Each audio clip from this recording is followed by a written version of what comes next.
அலுவலக வேலை முடிந்து நானும் என் நண்பனும் பைக்கில் போய்க் கொண்டிருந்தோம். எப்போதும் துருதுருவெனருக்கும் என் நண்பன் சோகமாக இருந்தான். என்ன மச்சான், என்ன ஆச்சு என கேட்டேன். இருந்தாலும் அவள் அப்படி கோபப்பட்டிருக்க கூடாதுன்னு சொன்னான். யாரை மச்சான் சொல்றேன்னு கேட்டேன். எல்லாம் என் மனைவியை தான் சொல்றேன். நேற்று எங்கள் இருவருக்கும் செம சண்டை வந்துருச்சு மச்சான் என்றான்.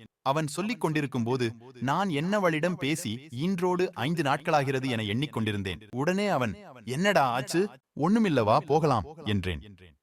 கொஞ்சம் இரு, என் மனைவிக்கு பால்கோவானா ரொம்ப விரும்பி சாப்பிடுவா. சொல்லிக்கொண்டே ஒரு ஸ்வீட் கடைக்குள்ள போனான். அதெப்படி மச்சான், நேத்துதான் உங்களுக்குள்ள சண்டைன்னு சொன்ன, இப்ப ஸ்வீட் வாங்கிட்டு போற என்றேன். மாப்ள, அவங்க என்னதான் சண்டை போட்டாலும் நாம இல்லனா மனசு ஒடிஞ்சு போயிருவாங்கடா. நம்மள விட்டா அவர்களுக்கு யாரு இருக்கா சொல்லு என்றான். என் கண்ணில் நீர் ததும்பியது. 5 நாட்கள் என் மனைவி கஷ்டப்பட்டிருப்பாளோ என்று நினைக்கும் போது என் கைபேசி சத்தமிட்டது. என்னங்க, இன்னைக்கு இன்னும் வரல என்றாள் என்னவள். இதோ வந்துட்டேமா என்று சொல்லிக்கொண்டே ஸ்வீட் கடைக்குள் போனேன்.